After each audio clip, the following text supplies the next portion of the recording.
Alright guys, are you happy? The cat is definitely in the video. The thumbnail is not lying to you, I promise.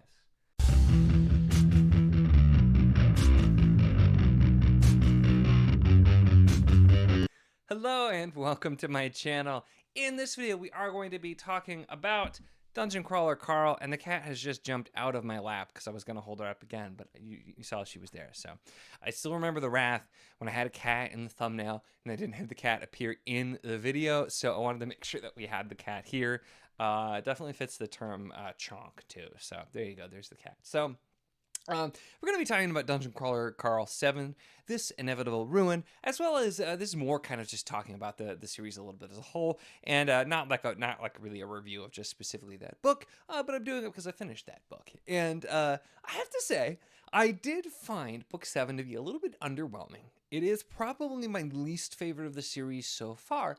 However, it is still really good and really enjoyable. I feel like part of it is that we're getting so far in, and this is a series. Come here. Come here. They want to see you on the screen. Okay, back to your regular scheduled programming with Cat. Part of it, I think, is that we're getting to the point where there's so much happening, there's so much that has happened, there's so many different plot lines and different things going on that some additional kind of, hey, remember this is happening is definitely needed. And also, I think part of it is that the series is kind of changing in some ways, which ultimately I think is actually going to be a really good thing for the longevity and for the kind of the conclusion of the series. And so those are really the things that I want to talk about here. So first of all, because I want to start with a positive here, because I don't want this to seem negative, because I love this series and I did really enjoy this book. But with the kind of the changes in the series, so we'll talk about that first. When the series started, a lot of it was really just this. It was like zany, it was wild, there was all this crazy humor, inappropriate things, and all that. And it's one of the reasons why, actually, although it was entertaining, I didn't think I was going to like the series at first, because I'm like, there's just not a lot here. But for me, at least, specifically, it's those moments where it would get pretty dark or would get pretty serious, and you'd realize that, like, there actually is something more here. This isn't just silly, this isn't just a joke, there is something more here. And those are the moments that really early on made me realize, like, there's something special here. And so, well, I know that some people are going to miss it being that much zany, because there is still some of it there for sure. There are still the jokes, the humor, and that kind of thing. But it takes a little bit of a backseat here because we have a really big plot. And the fact that some pieces of it as well do feel a little underwhelming. There's actually a joke in here, which is a non-spoiler, but there's a joke in the book where it feels like a little fourth wall break, where it just talks about sometimes when things are like built up for so long that you can't help but be disappointed because they're not going to live up to it. And in a lot of ways, we've been talking about faction wars and the ninth floor for so long, and all of the stuff that was set up at the end of book 6 as well. Like, there was a lot of big stuff, and so it was going to be hard to really have this like massive explosive ending and really do everything justice. So instead of trying to do that, it's just telling a really good story and a really good entry in a longer series, where we don't need to resolve everything here. We're setting up for the next book, and I think this book handles it really well, without, again, going into any spoilers. But we get to see some different points of view in some like kind of interludes here that really break things out and show us kind of more stuff as well, which I thought was interesting. And it does feel a little bit serious at this point. It feels a little bit more serious, and I think it does need that, because the humor is always going to still be there, and it's part of the writing style. But also, it's a series that we've been adding more and more, and so a lot of the stuff's messed up, and it's serious. And these characters and all of that kind of thing, and the serious tone, focusing on that a little bit more, while it does feel in some ways like it's not quite the same in this book. And even I felt like, yeah, it felt a little different. I think long term, as we get near the end of this series, I think that's going to really serve it well. Now, as far as the things that I do have that were a little bit complaints, so I do feel like these are getting a little bit too long. And I say that because there's always been like a little bit of bloat, and we spend time looking at, which I'm not a lit RPG fan, I will admit, but like spending the time like looking at like the levels and the experience and like this and that and explaining how things work. Not always my favorite things, reasons why I don't know that I could ever read these books, but I love the Jeff Hayes audio. And so there's that. But there are literal like 5 minute long explanations or like descriptions by the AI that just go on kind of forever. And I know there's kind of an in world reason for that, but it's gotten to the point where some things are being over explained, or where we're doing a little bit too much info dumping where we just have characters expositing to explain something. And so there has gotten a little bit of that. It's gotten a little bit long in the tooth. So I hope that we don't continue with just getting longer and longer, because while there's a lot going on, it does feel like this one gets a little gratuitous at points with some of those things. So that's partially a complaint. But overall, like I said, I think we're still going in the right direction. It's still very, very entertaining. The audio is fantastic as always, and our characters are still continuing to grow, and we're still finding out more about this world. But also, I think this book, despite the fact that it's book 7, it really did feel in some ways like a setup book. There was a lot of big things happening, but more so we're really staging up even bigger things to come.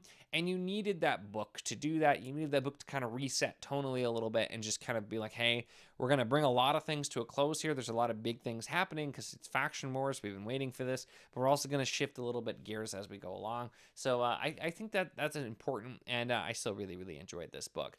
This is a series overall, just for me, that is one of the ones I'm still kind of surprised by how much I love, because I don't like lit RPG. I don't like progression fantasy. I don't really like those things. You describe this series to me, and on paper, it does not work for me at all. Ironically, because I don't know if it would have worked for me on paper.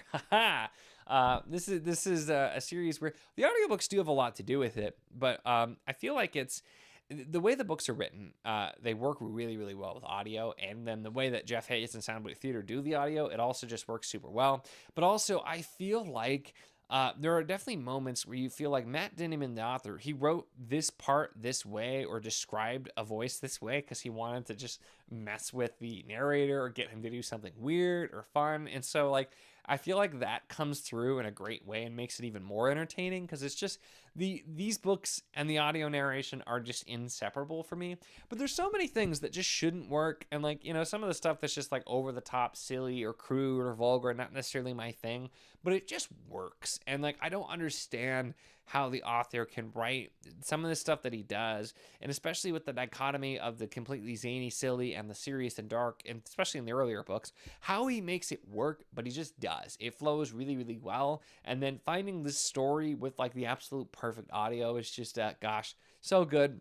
I listened to the first 5. I've listened to twice. I didn't re-listen to 6 before this because I still remembered it largely, and it did some, recap there. But it's just, this is a series where it's been getting bigger and bigger, and it started as just seeming like it was going to be this fun, silly thing, and it's really, really grown. And a part of that, you're going to have some growing pains and stuff like that where you need to get bigger. And I feel like Matt Dinniman he's avoided that for the most part. And I will say, book 6 was a one as well, where like the first half was pretty meh. It took a while for me to get into book 6 because we were kind of doing something. That's the other thing that I'm not a huge fan of, and I hope we get away from a little bit in a way, is the different mechanics on the different floors. Because book 6, we were doing kind of a trading card or a card, mechanic, whatever. And then in book 7, where it's the faction war, so it's kind of command and conquer, that type of thing as well. So it makes it feel really different. And I was talking to somebody about this, and it makes it feel different. And so I'm saying, like, it's a very minor complaint that I like the other style, but I also feel like if it was the same every time, people would be like, oh, you should have done something different with this floor. Why didn't you do this? This would have been so. It's a double-edged sword. You're gonna have that either way, where like people would complain if it's too different, and people are gonna complain if it's too similar. So I do think he balances it well. And even when like the card stuff I really didn't care about, but he did some fun stuff with it, and by the end I was super, super pulled in. And this one was, I wasn't like not pulled in or anything, but it took a little bit, to kind of get me into it, just because things start out a little bit slower here as well. But again, I think there was a lot that needed to happen here, and I think this book was a little bit different than we'll see with the other books, so I think it's ultimately going to work. But Matt Dinniman has a way of just getting me really pulled in and invested, even in the craziest of characters and situations sometimes, and Jeff Hayes has a way of just narrating it in the best possible way and making it fun and continuing to just have the craziest things with the voices, with the different things. And so this is one of those series that when I started, I never would have expected it to become like a favorite series and a series that I love, but I love this series so much. So I'm really, really excited. I hope the wait for book 8 is not too long, because I'll be really sad if it is. But I will definitely be getting to it, and all of the remaining books. I'm very excited to just get more Dungeon Crawler Carl. So That's really it for this one, though. Just kind of wanted to chat about the series as a whole so far, and this one. But definitely, if you've not checked out Dungeon Crawler Crawl for whatever reason, definitely check it out. It's a fantastic series. I'm pretty sure I did a why you should read or like a let's talk about video before, but figured I'd make this video with the new one out. It was a blast as always, although a little bit different. So if you're having, if you're reading it and you're looking up stuff about it because you want to see, if maybe you're starting slow too, it is definitely worth it. It's definitely worth it. Yeah, that's pretty well it for this one. So that's it. Make sure to give the video a like if you enjoyed it. Check the links in the description as always for the Patreon if you want to support what I do, as well as the Wizardly Enclave Discord if you want to chat about books, whether this book, other books, really anything at all. It's a lot of fun and we'd love to have you. And of course, if you enjoy my content, make sure to subscribe.